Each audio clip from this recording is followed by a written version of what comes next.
Had we not tried to make Ukraine a Western bulwark on Russia's border, in all likelihood, there'd be no war today, and Ukraine would be intact.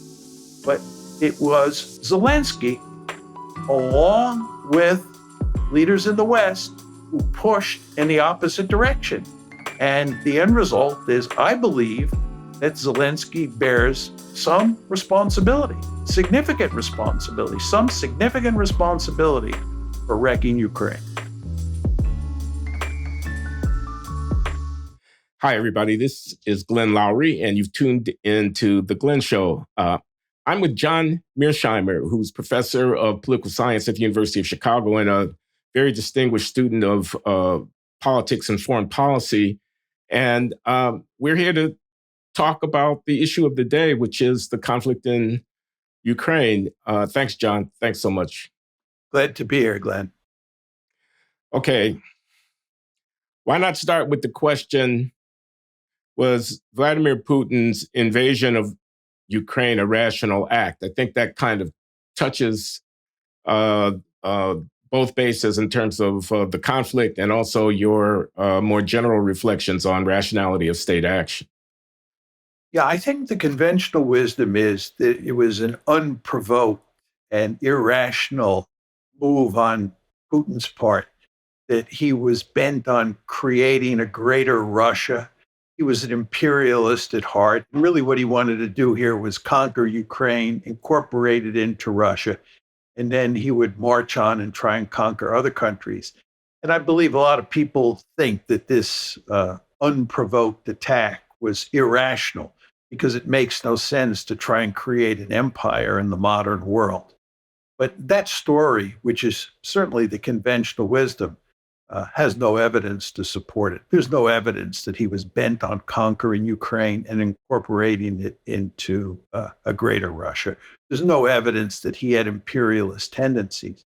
In fact, what caused this war was NATO expansion. Be more specific.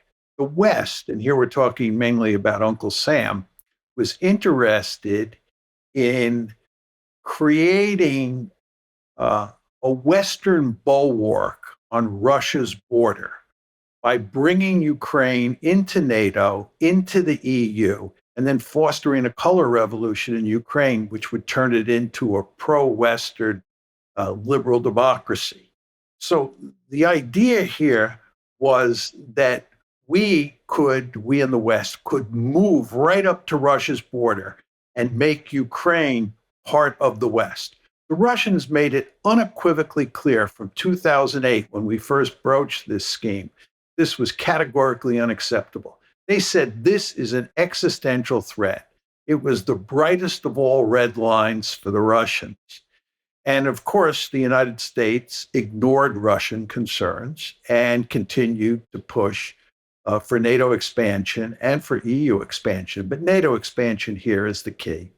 And the end result is that the Russians launched a preventive war in February of 2022.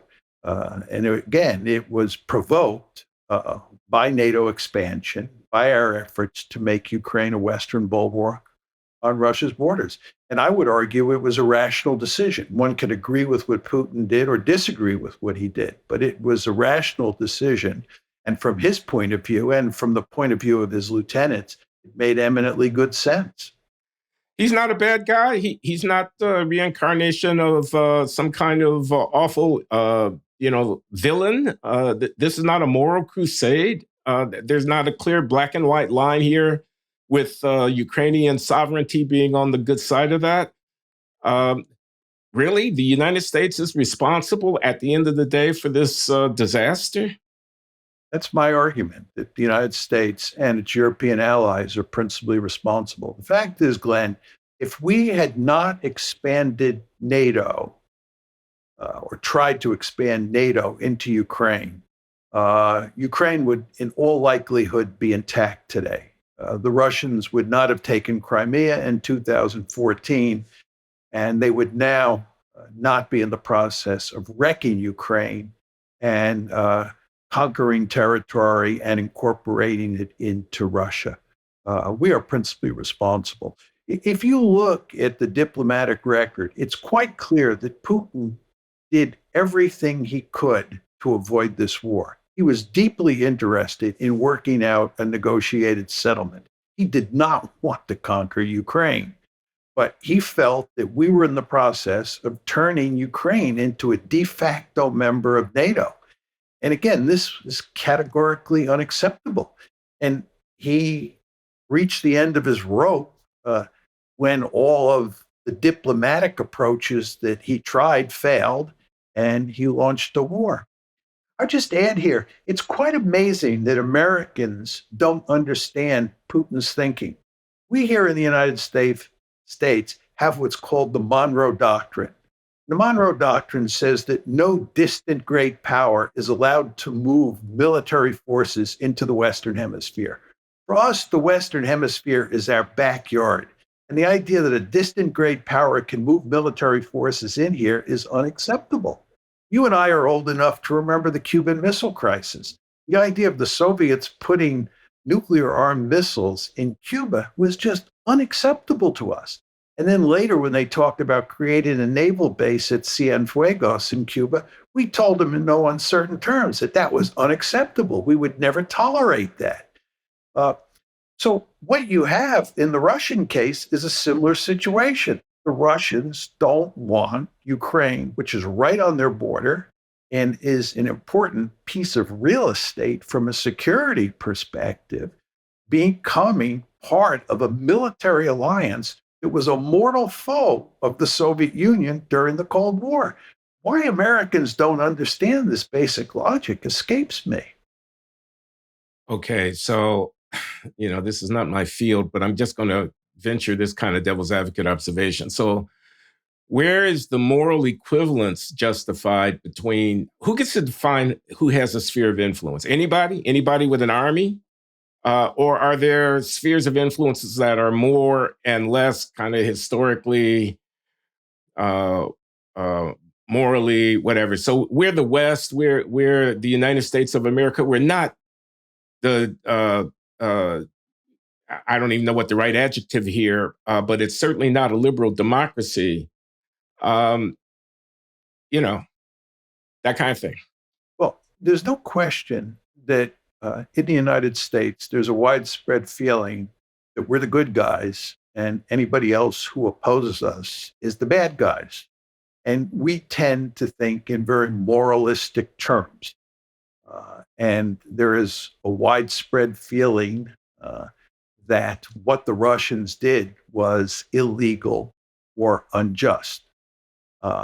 I'll address that issue in a minute. But before I get there, I want to focus on your point about spheres of influence.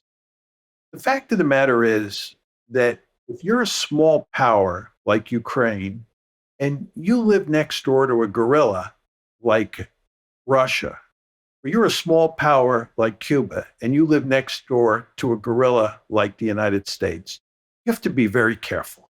You have to understand that these gorillas are extremely powerful. They tend to worry greatly about their security. And if you do something that threatens their security, they're going to try to crush you. That's just the way the international system works. You can like it or you can dislike it. But if you're a small power, in my humble opinion, it's imperative to be aware of how dangerous it is to deal with gorillas. And in the case of Cuba, they thought they could invite the Soviets into the Western Hemisphere and get away with it. As you and I both know, we still have sanctions on Cuba left over from those days in the early 60s when we were enraged by what they did with the Soviets. Yeah. We just found that categorically unacceptable. Well, the Russians are the same way. They care greatly about their backyard, and they have no intention of letting countries like Ukraine or Georgia become part of NATO. This is just the way the world works. The Ukrainians and the Americans and their European allies ignored this basic logic and thought they could shove NATO expansion down the Russians' throat. What is the end result of this? The end result of this is that Ukraine is being destroyed. It's being turned into a dysfunctional rump state. my basic understanding of international politics, and I think it's commonsensical, is you don't want to antagonize Russia if you're Ukraine, because the end result is not going to be a happy one. That's Well, I took a look at your book with Rosado, How States Think. And as I understand it, your notion of states' actions are rational if they are arrived at through a deliberative process in the service of some coherent theory of the case. You have a model of how the world is working or how this conflict is, what your interests are, and you have a process that arises, and that would be rationality. And so I'm moved to ask, given what you describe as an unmitigated disaster that's been precipitated by the United States and NATO, were our actions rational? Not Putin, but our own. Well, as you know, what Sebastian Rosado and I argue in the book is that you have to have sort of a credible theory of victory if you're going to push the Russians the way we did. As I said before, the Russians were trying to get off the hook. They wanted to put an end to NATO expansion into Ukraine diplomatically. And when that failed, they launched a war. Now, we were not willing to seriously engage them diplomatically, I believe, because we thought that if a war broke out, we would defeat the Russians. Now, why did we think that? First of all, it's very important to understand that we had armed and trained huge numbers of Ukrainian forces. And the reason that the Ukrainians did so well in the initial fighting with the Russians was because we had trained them and armed them so well. So we believed that the Ukrainians would hold their own on the battlefield, number one. And number two, and this is most important, we believed that economic sanctions would bring the Russians to their knees. We believed that we were employing the most fearsome economic sanctions in the history of the world. The Russians would not be able to handle those sanctions. Their economy would be greatly weakened. They would be having trouble with the Ukrainians on the battlefield. They would go to the negotiating table, and we would end up with a settlement that humiliated them and, in effect, knocked them out of the ranks of the great powers. If we hadn't thought we could beat the Russians in this war, we would not have allowed it to happen, or we at least would have gone to greater lengths to prevent it. And once it started, we would have tried to shut it down. In fact, once it started and it looked like it might be shut down, we pushed the Ukrainians to end the negotiations because we wanted to continue the fight. We thought we could defeat the Russians. And one could argue that that is a plausible theory of victory because many people thought that the sanctions would work. It's clear that they have now not worked. But, hindsight is 2020. At the time, lots of people, and I think even the Russians themselves, thought that sanctions were going to be a huge problem. So we had this plausible theory of victory, but we miscalculated. And as you well know, we live in an uncertain world, and in an uncertain world, states often miscalculate. Okay, so our actions are rational, even if mistaken.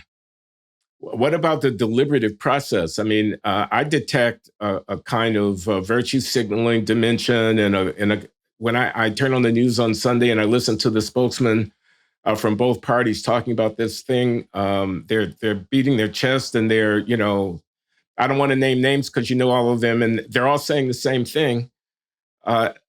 Is our deliberative process coherent and whatnot? Are we being stampeded into something as a country that only the voices in the wilderness are willing to object to?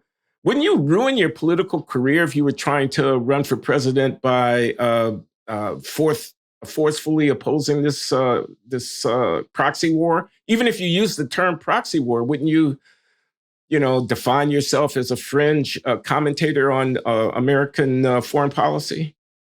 I think there's no question that if you are in the foreign policy establishment, and or you're in the mainstream media, uh, you have to support the conventional wisdom about this war.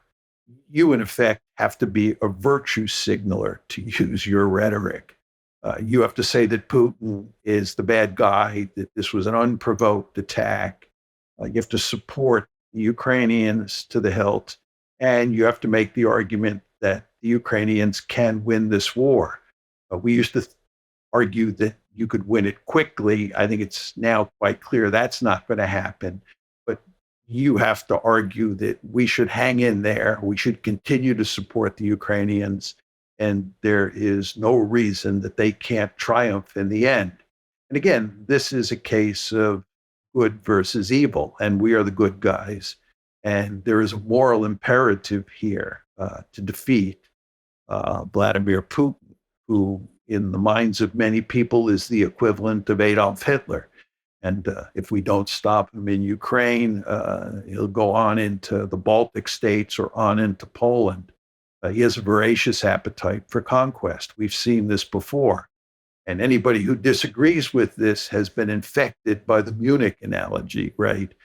We want to appease Putin, and he's unappeasable. This is the conventional wisdom, but it's, in my opinion, wrong-headed.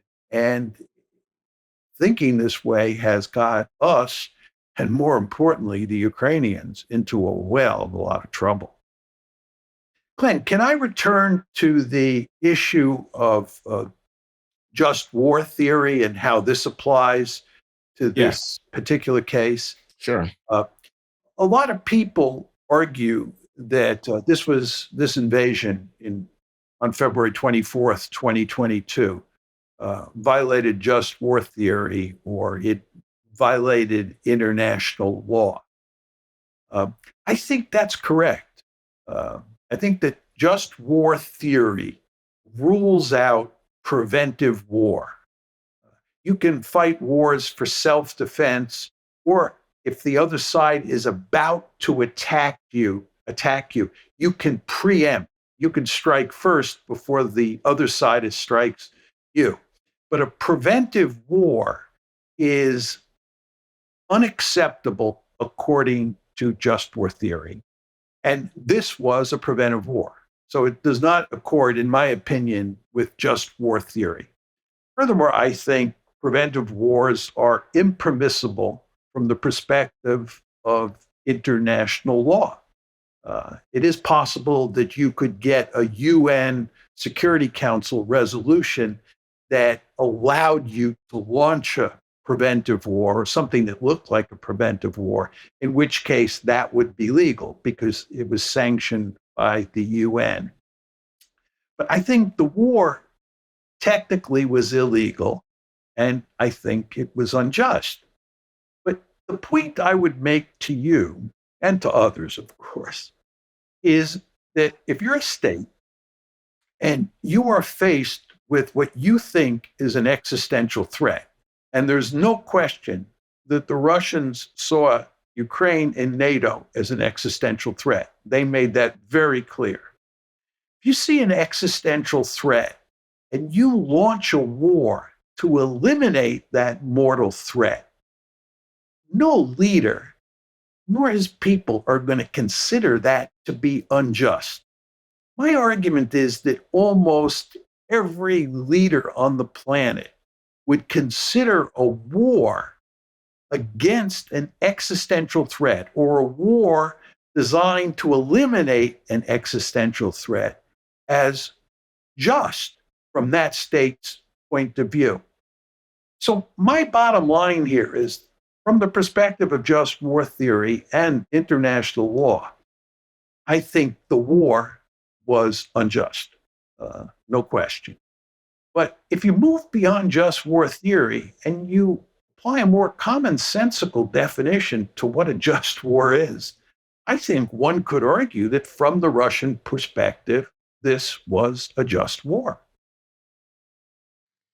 I see a husband who assaults his wife's lover has definitely broken the law. On the other hand, who can blame him? Yes, you get into those sorts of arguments. right? I mean, if does anybody seriously believe that if the United States felt that it faced an existential threat, that it was not allowed to use military force to eliminate that threat? Let's just go back to the Cuban Missile Crisis. There was a big debate about what exactly to do when we discovered the missiles in Cuba. And there were two choices here. One was to use military force to attack Cuba and to eliminate the missiles. The other was to try to coerce the Russians or the Soviets into pulling the missiles out of Cuba. This is what we did with a blockade. So we didn't go to war in that case. There were lots of people in the decision making circle who wanted to use military force. This would have been a violation of just war theory because we would have been launching a preventive war against Cuba. We certainly would have done it. And if Kennedy had not been successful at using coercion to get Khrushchev to agree to take those missiles out, he would have surely used military force. And I believe almost every American would have thought that that was just, that we had a right to eliminate this existential threat to the United States in 1962.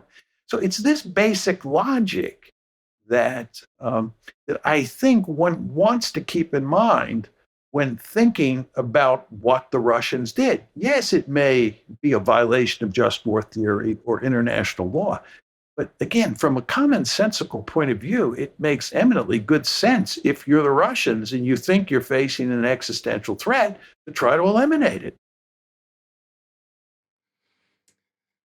Are you worried about escalation? I am worried about escalation. I mean, in my opinion, it can take two forms. The one that scared me the most was one where the Russians were losing.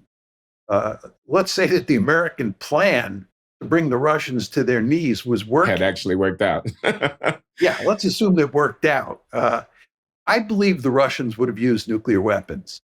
Or to put it in more qualified terms, it's highly likely that the Russians would have used nuclear weapons. You want to remember, Glenn, that if the Russians were to use nuclear weapons in Ukraine when they were losing, they would not be using nuclear weapons against the West, specifically against the United States. They would be using nuclear weapons in Ukraine, and the Ukrainians have no nuclear weapons of their own. So they would not be able to retaliate with nuclear weapons. And we have made it clear, Macron has been especially outspoken on this, that we, the West, would not use nuclear weapons in response to Russian use inside of Ukraine. Well, given that calculus, you can see where the Russians would be seriously tempted to use nuclear weapons to try to rescue the situation if they were losing, right? So the fact that the Russians are doing much better on the battlefield today, ironically, yes, is minimizes the prospects of escalation. But that's one scenario. The other scenario, which is becoming the more likely one, more likely escalation scenario, is if Ukraine loses, if the Ukrainian military collapses, or the Russians just simply start to overrun them because the Russians have larger numbers of troops and much more artillery and assorted other kinds of equipment, and the Ukrainians are being pushed back. What is the United States going to do? If, in a more extreme case, and a possible case, the Ukrainian military collapses and the Russians are overrunning most of Ukraine, what are we going to do? It's very important to remember how deeply invested we are in this war. Can we really afford to lose? Can NATO afford to lose? Anyway, I raise all of this because I think there will be a serious temptation for us to get directly involved. And given the number of foolish moves that the United States and its allies have made with regard to NATO expansion, I wouldn't be surprised if we got involved. Do I think it's likely? No, but I think it's a serious possibility. So I like to say, I think there's a non trivial chance that we would get involved if Ukraine is losing in a serious way. And I think at this point in time, that's much more likely than the Russians losing and the Russians turning to nuclear weapons. Well, I was going to ask you about that. You're scaring the hell out of me, by the way. I was going to ask you because I read your Blitzkrieg essay about what the consequences of this counteroffensive that the Ukrainians were mounting, and what the war of attrition betting odds are, given the underlying fundamentals about the differences in the arraignment of forces between the conflicting parties. Yeah, I mean, the counteroffensive, which was launched on 4 June of this year, was a blitzkrieg. It was a clever strategy. It was designed to deliver a rather quick hammer blow to the Russian military and force them to the negotiating table where we would, in theory, get a very good agreement, we meaning the West and the United States. The counteroffensive has clearly failed. It's actually been a disaster. What that means is that we're now engaged in a war of attrition, which was the case before the counteroffensive was launched. It's important to understand that we launched the counteroffensive, or the Ukrainians launched the counteroffensive, to get out of the war of attrition, because I think the Ukrainians and the Americans understood that if it was a war of attrition, the Ukrainians could not win. But we're back into a war of attrition. So the $64,000 question is, who wins a war of attrition? And the answer is the Russians. And you say to yourself, why is that the case? Well, what matters the most in a war of attrition is the relative population size of the combatants, because how big your population is determines how many soldiers you can produce. And second, the balance of artillery, how much artillery each side has. Because in a war of attrition, as we used to say when I was a cadet at West Point, what really matters is artillery. It is the king of battle. Okay? Well, if you look at the population figures, the Russians have 5 people for every 1 Ukrainian. The Russians have a 5-to-1 advantage in population. That means they can produce 5 soldiers for every 1 soldier that Ukraine can produce. That is terrible news for the Ukrainians in a war of attrition. In terms of artillery, the conventional wisdom is almost everybody agrees on this, including people in the West and in Ukraine, that the Russians have somewhere between a 5-to-1 and a 10-to-1 advantage in artillery. And moreover, that advantage is likely to grow in the future because the Ukrainians cannot produce much artillery. We don't have much artillery to give them and can't spin up the industrial capacity to produce large amounts of artillery tubes and artillery shells quickly. While on the other hand, the Russians are pumping out artillery tubes and artillery projectiles like crazy.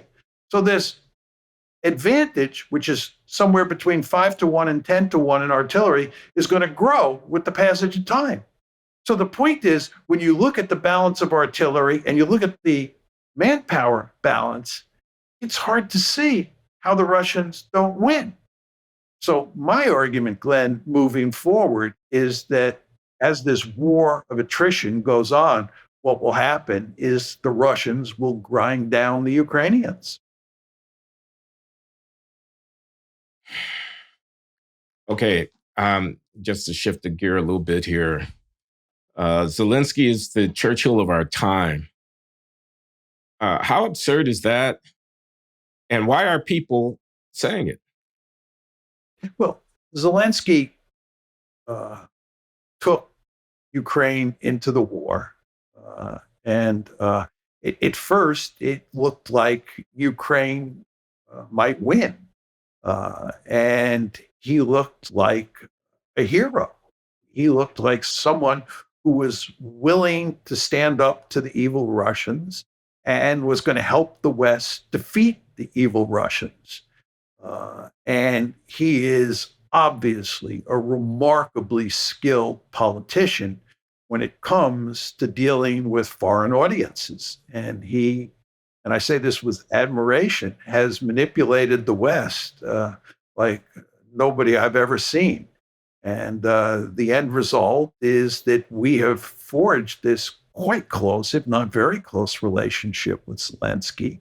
And up until now, the West and Zelensky have been working hand in hand to defeat the Russians. And this has made him a hero. And lots of people, unsurprisingly, especially on the right, have designated him as the sort of second coming of Winston Churchill. Leaving aside the Winston Churchill analogy, the fact is he made a huge blunder taking his country into this war.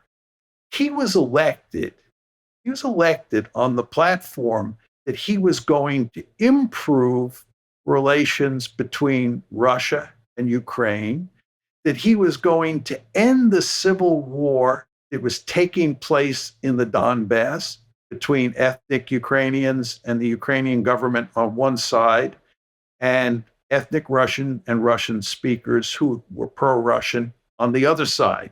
This is all inside Ukraine. He was going to end that civil war. He's going to improve relations with Russia. That's why he was elected. In early 2021, he flip-flopped.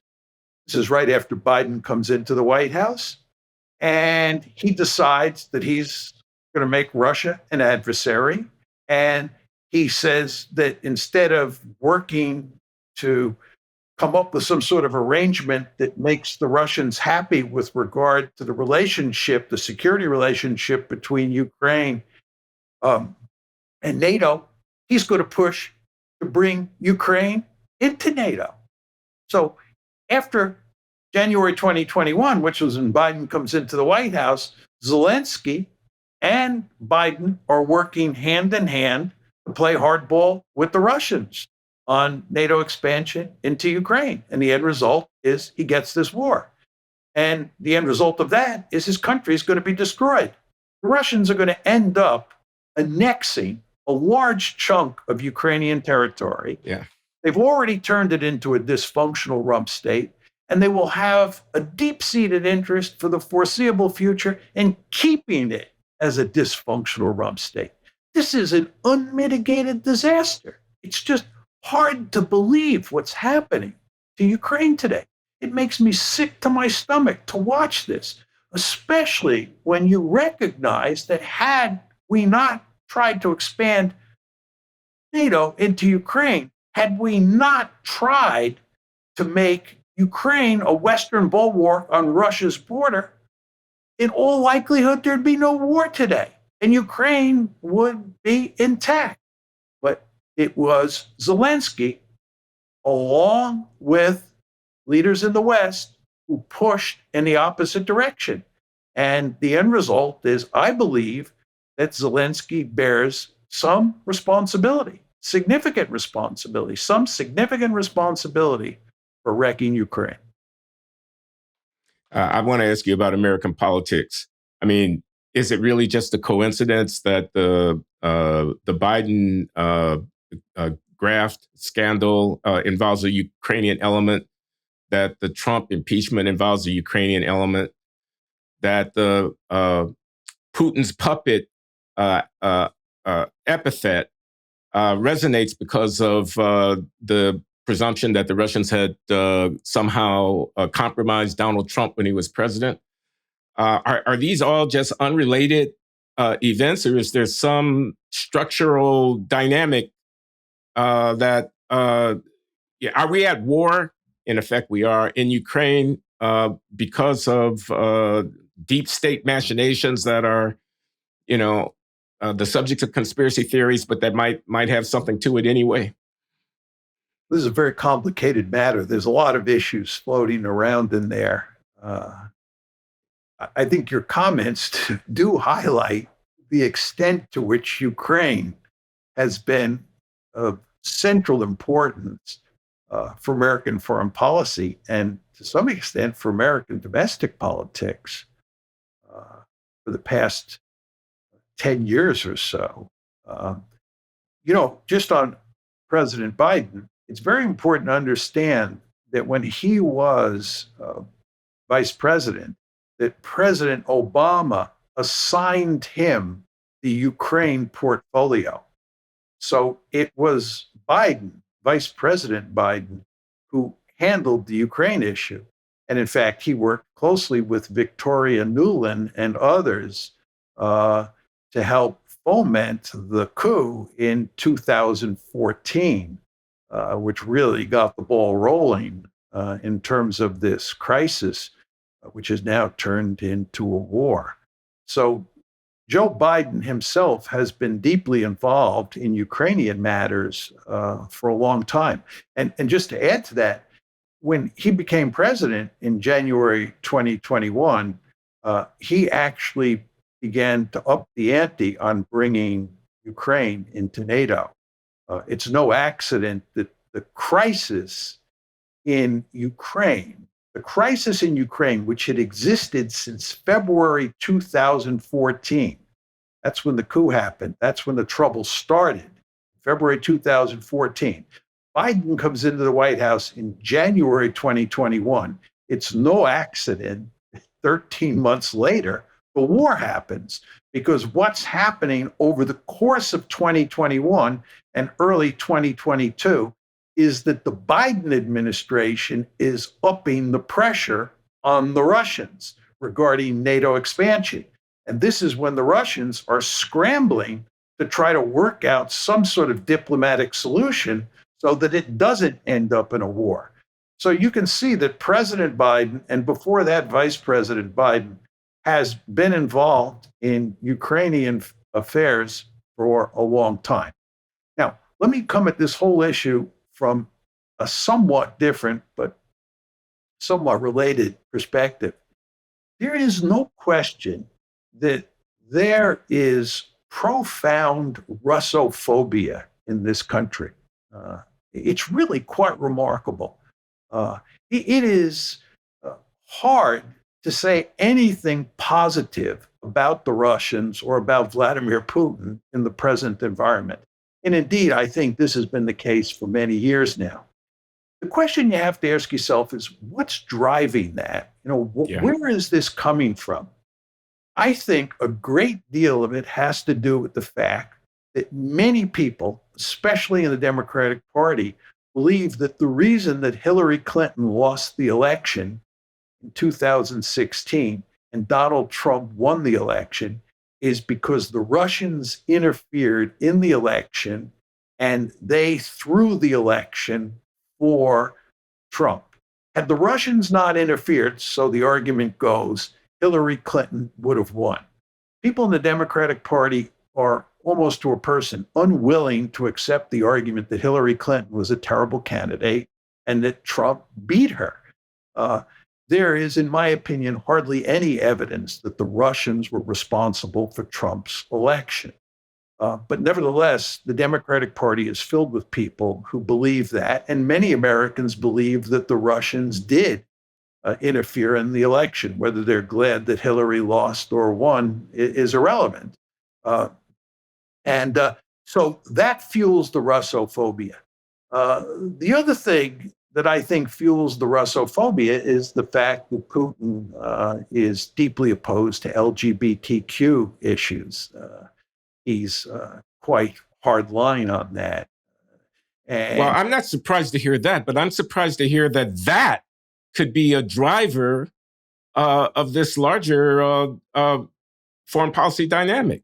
Well, it makes him a hated person. I mean, people loathe Vladimir Putin. And in effect, they loathe Russia.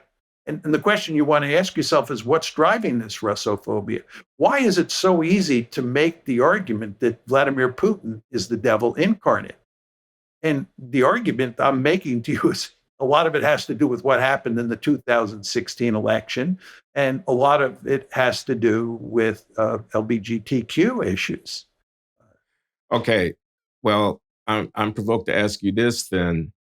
There are quarters of the right of a kind of nationalist, Christian, even Christian nationalists that would look to Orthodox Russian religious culture as a counterpoint to the, quote, postmodern overtaking of the West by all of the various isms and all of the identity stuff and the transgender stuff and the whatnot. How,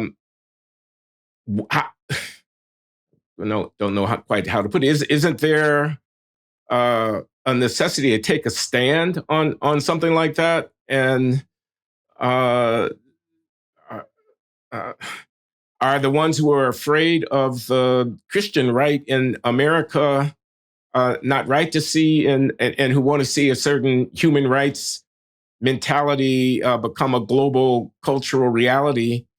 You know, what do you think about that? I mean, I don't want to take a stand myself, but I want to say I can see I can see both sides. I mean, when Tucker Carlson goes to Poland or Hungary or something like that, I mean, a lot of people are uncomfortable with this kind of flirting with these forces. So anyway, have I said enough for you to be able to respond on this theme?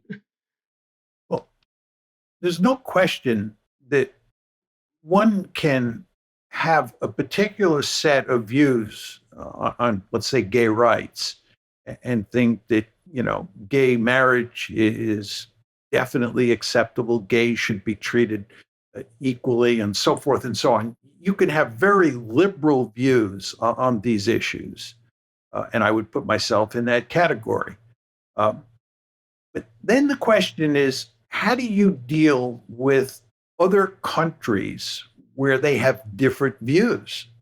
I mean, here in the United States, we firmly believe, quite correctly, that women should be treated the same as men. But what if you have another society where men believe, or people in the society believe, that men are different than women and women should be treated as subordinate to men? And this Like is Iran. Yeah, or Afghanistan. This is hardwired into the culture, right? How do you deal with that issue? Uh, Now, liberalism at its core is all about tolerance. And why is liberalism all about tolerance? Because liberalism understands, or liberalism is predicated on the assumption that there's no agreement on what comprises the good life. And different individuals and different societies are going to have different views on what comprises the good life. And if people in a country like Iran or people in a country like Afghanistan want a culture where men dominate women or women are subordinated to men, uh, shouldn't we, as good liberals, just tolerate that? Shouldn't we accept the fact that women and men have the relationship between women and men depends on the particular society's views? That's one way of looking at it. Another way of looking at it is simply saying that the way the Iranians and Afghanis think about male-female relations is fundamentally wrong, and we're going to go in there and change that. Uh, that's not a particularly liberal view if you think about what liberalism is all about. But then again, one could argue liberalism is all about equal rights, and we therefore have a moral responsibility to go in and change the culture in countries like Iran and Afghanistan. And where you stand on that issue, how you think about liberalism affects how you think about American policy around the world. I tend to believe that the United States should stay out of the business of how other countries run their politics and what their cultural life looks like. I'm willing to intervene in countries if one side is committing genocide against the other side. Uh, I would have intervened in Rwanda in the early 1990s. But otherwise, my basic view is let the Afghanis and let the Iranians organize their culture and organize their politics the way they want to. But most Americans don't feel that way. It's certainly true of people on the liberal side or the left-hand side of the political spectrum in this country. I think people on the right-hand side of the political spectrum are more inclined to intervene, to do social engineering than people on the right-hand side. You mean people on the left are more inclined to intervene than people on the right? Yes. Yeah. I think. Well, I mean, I'm reducing this to a kind of simple equation. I mean, because it's a dilemma of some kind here, a tragic dilemma. We're in this, have pushed Ukraine into this, I'm paraphrasing you, disastrous conflict, which has led to the country's destruction. Not yet fully realized, but this war of attrition is only going to have one kind of outcome. And we've done this for reasons that in advance could have been anticipated. And one of the reasons that we've done it and have not tolerated a kind of robust deliberation within our own ranks that would have made the points that you're making more of a mainstream counter narrative to the narrative that has prevailed is because of Russophobia and hatred of Putin, which has to do with cultural politics. And we're at risk of a potential escalated global conflict between these powers that could be costly beyond any imagining. And there's something that seems quite irrational about that, or maybe it's the collective action problem, and it somehow every component is a rational actor, but the game is leading to some kind of disastrous outcome. But anyway, it gives me the creeps. Well, my point was not that the cause of this war was simply the Russophobia in the United States. My argument is there is acute Russophobia in the United States, and I was explaining to you why I think there is acute Russophobia, and I was pointing out that it had to do with the 2016 election and identity politics and how you think about those things. But more importantly, I think that what caused this war, and I'm moving beyond the Russophobia here, what caused this war was the desire to make Ukraine a Western bulwark on Russia's border. We had been expanding NATO since 1999. The first tranche was in 99. That's when Poland, Hungary, and the Czech Republic came in. And then there was another big tranche of expansion in 2004. This is when Romania, Bulgaria, the Baltic states, Slovenia, and so forth and so on came into NATO. And then in 2008, we decided that Ukraine and Georgia would come into NATO. So there was this inexorable expansion of NATO that really started under the Clinton administration and was like a snowball rolling down a hill that is principally responsible for the crisis that's broke out in 2014 and the war that broke out in 2022. So it's not so much domestic politics inside the United States that caused this crisis and then the war. But I would think there's no question that it's made it the domestic politics involving Russia inside the United States made it easier to sell the war. The Russophobia allows the administration and the foreign policy establishment to sell the war. Is Putin's situation in Russia stably secure in light of the war? Is he in the catbird seat? Well, as best we can tell, I think the answer is yes. There was no question that before the war, his position was secure. Nobody was arguing before the war broke out in early 2022 that Putin might be unseated or overthrown. Then the war broke out, and by late 2022, and even in early 23, people were beginning to think that he may be in trouble, that the war was not going well for the Russians. And then we had earlier this year the whole affair with Prigozhin, where it looked like Prigozhin was attempting a coup d'etat. It looked like he was trying to overthrow Putin. And at that point in time, lots of people thought that Putin might be toast. And of course, lots of people wanted to believe that Putin was on the verge of being overthrown because they thought he was principally responsible for the war. And if we could get rid of Putin, whoever replaced him would negotiate a settlement. I believe this was a pipe dream, but nevertheless, that was the thought at the time.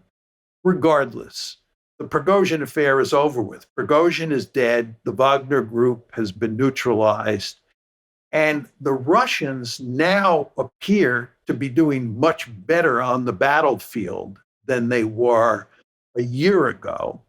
And if you look at where this war is headed, it looks like the Russians are in good shape, as I argued before. So I think one can argue, Glenn, that if you look at Putin's position now, he is in better shape for sure than he was earlier this year during the Prigozhin affair. And he is in at least as good shape as he was in before the war started. So from the outside, it does not look like there is any serious possibility that he's going to be overthrown.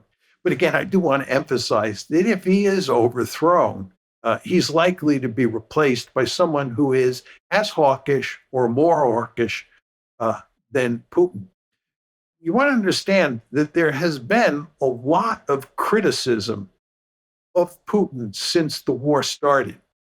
But the criticism has been mainly focused on the fact that he has not waged the war vigorously enough for the taste of many Russian commentators. They think that this war is one where Putin should unleash the dogs. He should really go full bore against Ukraine and not fight what is something of a limited war. I mean, here in the West, there's a tendency to portray Vladimir Putin is someone who is launching an unlimited war against Ukraine. He's pulling out all stops. He's murdering huge numbers of civilians. He's fully mobilized the Russian military and so forth and so on. That's simply not true. It's actually quite interesting how restrained Putin has been in terms of waging this war. This is not to say it's not a brutal war.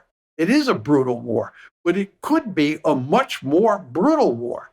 And there are quite a few Russian commentators who want him to do more against the Ukrainians, who want him to be tougher on Ukraine. So it is possible, one could even argue likely, that if he were overthrown, removed from power, that whoever replaced him would be even more ruthless. Okay, I'm going to let you go. I appreciate your time. I just want to close by asking you about the election that's coming up, our presidential election that's in the works. Trump, a likely nominee for the Republicans, and this issue about the conflict. How do you see it playing out? What role do you see that the Ukraine war issue is going to play in the dynamics of the upcoming election? Well, Trump likes to argue that if he were elected, he would end the war right away. Trump likes to brag that, he could have a heart-to-heart talk with Vladimir Putin. The two of them could put an end to this war, and the Ukrainians would live happily ever after, and we would as well. I don't think that's going to happen if Trump gets elected or reelected, and I don't think that's likely anyway. But if he does get reelected, he's not going to be able to shut the war down. You want to remember that when Barack Obama got elected and when Donald Trump got elected, uh, both of them ran on the platform that they were going to change American foreign policy. As you well remember, Barack Obama opposed the Iraq War, and he believed that these forever wars made no sense, and he wanted to put an end to them and not start any more of them. And he wanted to alter American foreign policy in important ways. And Donald Trump, when he ran in 2016, he ran against liberal hegemony, which was the prevailing foreign policy at the time. When he ran for president, Donald Trump, he had a radical foreign policy prescription for what he would do if he got elected. Well, in the case of Obama and in the case of Donald Trump, the blob beat them back in both instances. Obama admitted as much in an interview to Jeffrey Goldberg when he was leaving office after 8 years. He had had very little impact in terms of changing basic American foreign policy. And the same thing is true with Trump. The problem that Obama faced and the problem that Trump faced is that when they looked around in the foreign policy establishment for advisors who shared their views, they could find hardly anybody. So both of them ended up appointing all sorts of key advisors who were part of the blob or part of the foreign policy establishment and shared the views that both Obama and Trump were running against. So what I'm saying here is Trump last time was defeated by the foreign policy establishment. And I believe if Trump is elected this time, he will be defeated by the foreign policy establishment. That it will be impossible for him to jump in bed with Vladimir Putin and work out a deal. To take this one step further, there is no deal to be worked out. It's just very important to understand that. There is no way that the West can back off from its security relationship with Ukraine. We cannot completely sever our security relationship with Ukraine. We might be able to say, we're not going to bring Ukraine into NATO. We're not going to say at the same time that we will sever completely the security relationship with Ukraine, and we will allow Ukraine to become a neutral state that has no security guarantee from the West. We will not let that happen. Why not, John? Why not? Because we're too deeply invested at this point in time. Too many people are completely committed to Ukraine's security. You've heard of the sunk cost fallacy, right? It's the sunk cost fallacy. Yeah. But that's only one problem, Glenn. And by the way, just to be perfectly clear here, the Russians insist on Ukrainian neutrality. Again, that gets back to the causes of the war. They insist on a completely neutral Ukraine, and I'm saying we won't accept that. But that's only one issue. As you know, the Russians have already annexed Crimea, and they have formally annexed 4 oblasts in the eastern and southern parts of Ukraine. The Russians have made it unequivocally clear that they're not giving that territory back. And I find it hard to imagine, impossible to imagine they would give that territory back.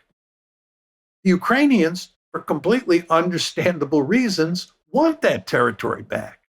They want Crimea back, and they certainly want those 4 oblasts back. But the Russians say you can't have them back. So how do you square that circle? What's the deal on territory that's workable? What's the deal that Donald Trump is going to work out? And what's the deal that Donald Trump is going to work out on the neutrality issue?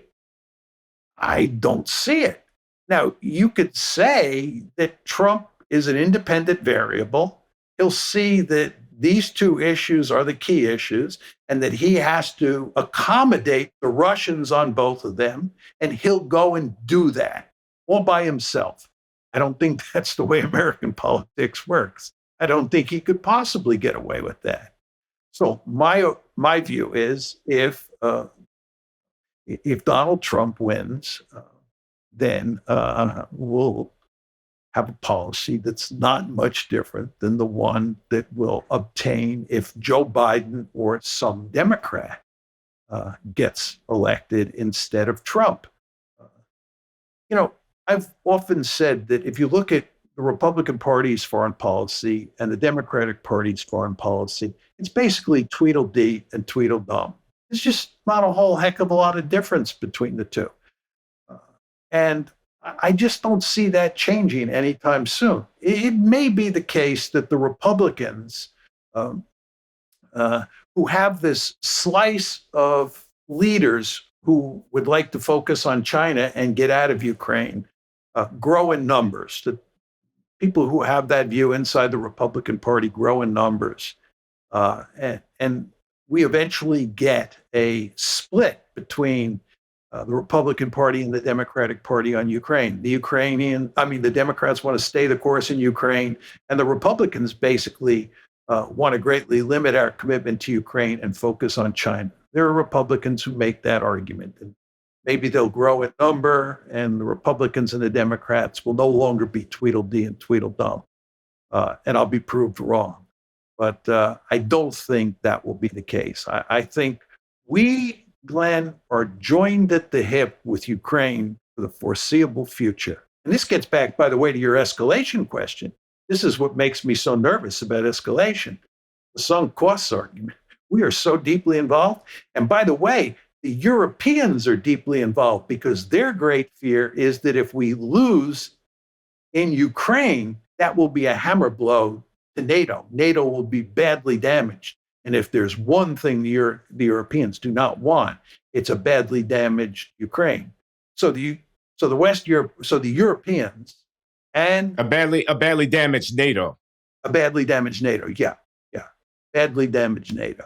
Right. That's something that the Europeans do not want because NATO is their security blanket. NATO means the American presence in Europe, means the American pacifier, and they desperately want that. So I think when you talk about where we're headed in Ukraine, it's hard to see us breaking off relations with Ukraine, while at the same time, it's hard to see Ukraine prevailing on the battlefield, and it's much easier to see Ukraine losing on the battlefield, which then raises the question, what do we do in the event that happens? Well, it's been a sobering and instructive hour of conversation, John, and I really appreciate the opportunity. Thank you. This is Glenn Loury signing off. Glenn Loury, Brown University, and the Manhattan Institute for Policy Research, which sponsors the Glenn Show. And my guest this week has been John Mearsheimer, professor of politics at the University of Chicago. Thanks, John. You're welcome, Glenn. It was my pleasure.